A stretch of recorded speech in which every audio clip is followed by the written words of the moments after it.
defend their positions because we have proceeded with estimates. So sometimes we are 170 million people, sometimes we are 145, sometimes we are 160, depending on who is speaking. Now, when you understand that no matter how big the numbers are, they can only be as symbolic as the smallest unit of a society, which is the family unit. Then think to yourself, how well or badly managed will that family be that you don't know how many they are? Can you imagine in your own home if you don't know the number of children in that house? So, how do you plan water for them? How do you know when to lock your door at night because you don't know how many people are coming home?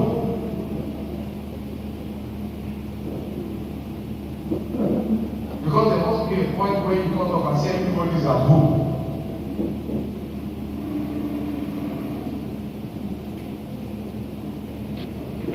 So when we talk about those great countries where if any one of their citizens is in distress anywhere across the world, whether he lives in their country or not, they will find that person.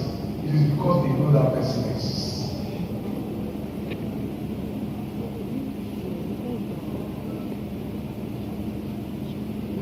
I know a few Nigerians who, in the aftermath of the June 12 crisis, who were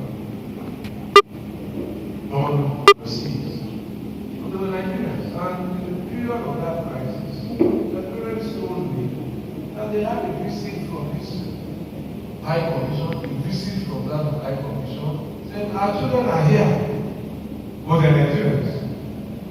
But they either are British bad and they were on their database. Because they were already looking at who are people in this country we see trouble. That was 1994.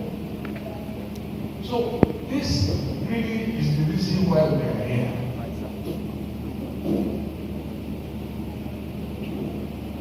So that we can, by quick reference, once we upload onto this database, be able to say at the close of each business day, by looking at our data, we should be able to say these are the number of people who live in use. And once we do that,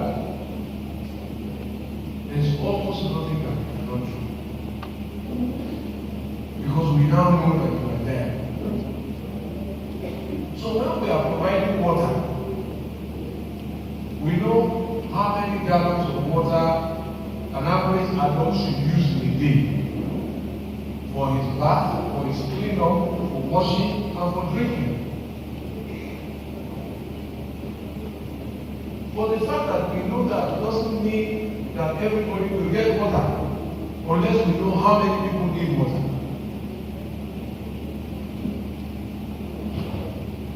We can't solve the problem of hunger if we don't know how many people need food.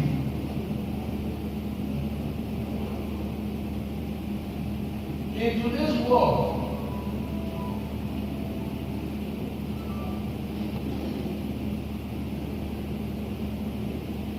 we see a lot of people hungry.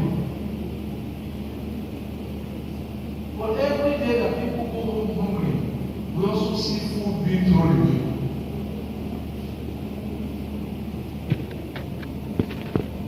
Go to our classes. Go to our homes. So, for me, that can only happen because we are not connecting supply with need.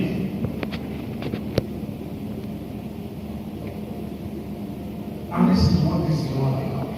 Imagine, it's not by prayer. This is the way. Once we can identify everybody, we have your fingerprint, we have your IDs, we have your facial structure,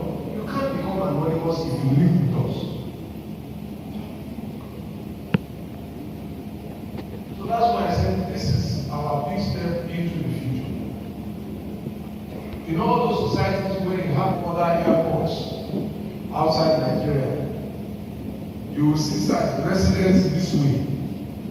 They don't enter their country with their passports. They enter their country with their ID cards. Because your country should know you.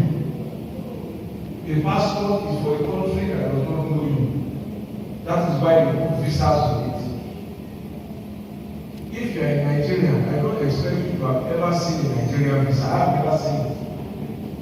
Because I don't need a Nigerian visa.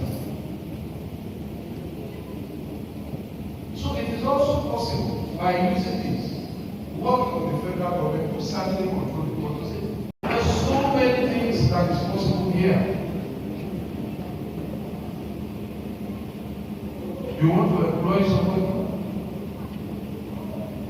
to work for you, to work with you, to look.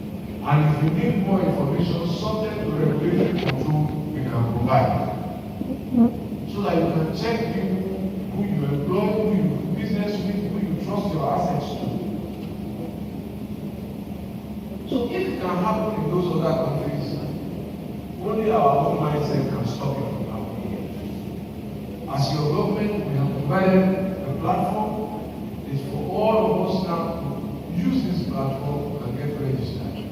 I want to thank the Royal Majesties and all citizens who provided either some form of accommodation for the registration officers across the state. Now, what we did not do was to say everybody should come and register in 3 days and close down the state. We didn't do that. And that is why we still see that people are not responding the way we expected to. But at some point in time, maybe sometime in June, we will close down this exercise. We will run it for over a year and a half, and it's costing a lot of money. Because we have to keep paying staff. But what we wanted to avoid was the problems that we are going through today with PVC cards. Because what is often rushed is usually very, very difficult to control. So that's why we had stationary registrations, we had mobile registrations, we had online registration, in order to make it convenient for all of us to do so. I don't believe that people of Lagos deserve to be treated the way Nigerians have treated us. We just close down, everybody starts running, lose working hours, shut down business. But having shown that consideration for your convenience, I think in everybody's best interest, citizens must respond now. There's a lot that is possible for us to do with this card. Education of our children will be defined by this card, in the sense that it helps us to plan better. Before we launched this scheme, one of the things that we found out just by probing a little, we commissioned an audit. And we found out that, yes, we were all talking of overcrowding in classrooms, but it was not statewide.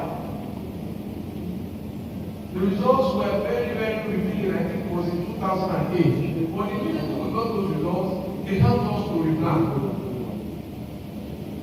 Because in some parts of the state, there were classrooms where there were only 7 children. And in some other parts, there were classrooms where there were 80 children. So, we had oversupplied in one side, we had undersupplied in another side. I think from 2009, we reordered our budget and focused on those areas where there was need. That's the kind of thing that data does for you. From data collection, we saw now, for example,